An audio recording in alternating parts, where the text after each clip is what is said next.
संत कबीर से जुड़ी कहानी सुनने के लिए प्लीज़ प्लीज़ सब्सक्राइब करना न भूलें। तो फिर चलिए हम लोग कहानी सुनते हैं। कबीरदास जी से जुड़ा किस्सा है। एक दिन कबीर जी कपड़े बुन रहे थे और उस समय एक युवक उनके पास आया।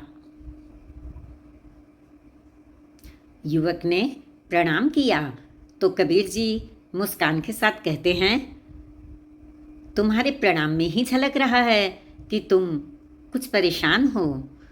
कहो क्या बात है? युवक बोला, मेरी गृहस्थी में बहुत कलह है। मेरी पत्नी और मेरे बीच बिल्कुल भी तालमेल नहीं है। हमारी बिल्कुल भी नहीं बनती। क्या आप कोई समाधान बता सकते हैं? कबीर जी ने कहा, ठहरो।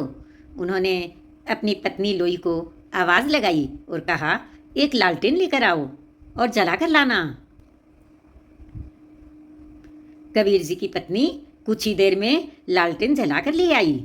युवक ने सोचा कि अभी दोपहर का समय है। इन्होंने लालटेन मंगाई और इनकी पत्नी ने चुपचाप लाकर रख दी। कोई भी बहस नहीं की। कबीर जी ने फिर अपनी पत्नी से कहा, इनके लिए कुछ मीठा ले आओ। कबीर जी की पत्नी मीठे की जगह नमकीन रखकर चली गई। उस युवक ने कबीर जी से पूछा, ये आप क्या कर रहे हैं? कबीर जी बोले, जलती हुई लालटेन देखकर तुम चौंक गए, लेकिन मेरी पत्नी बहस किए बिना ला कर रख गई। मैंने मीठा बुलवाया तो वह नमकीन ला कर रख गई, तो उससे झगड़ा नहीं किया। मैंने ये सोचा कि हो सकता है कि घर में मीठा न हो, इसलिए वह नमकीन लेकर आई है।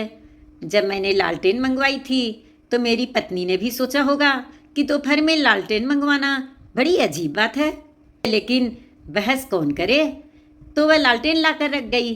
घर परिवार में पति पत्नी को धैर्य रखना चाहिए और बहस से बचना चाहिए। वैवाहिक जीवन में दो बातें हमेशा ध्यान रखनी चाहिए। पहली तो ये कि धैर्य रखें और बहस से बचें। अचानक कोई प्रतिक्रिया न दें। जीवन साथी कुछ कह रहा है तो धैर्य से देखें, समझें और बहस किए बिना बातचीत करें। Please subscribe my channel.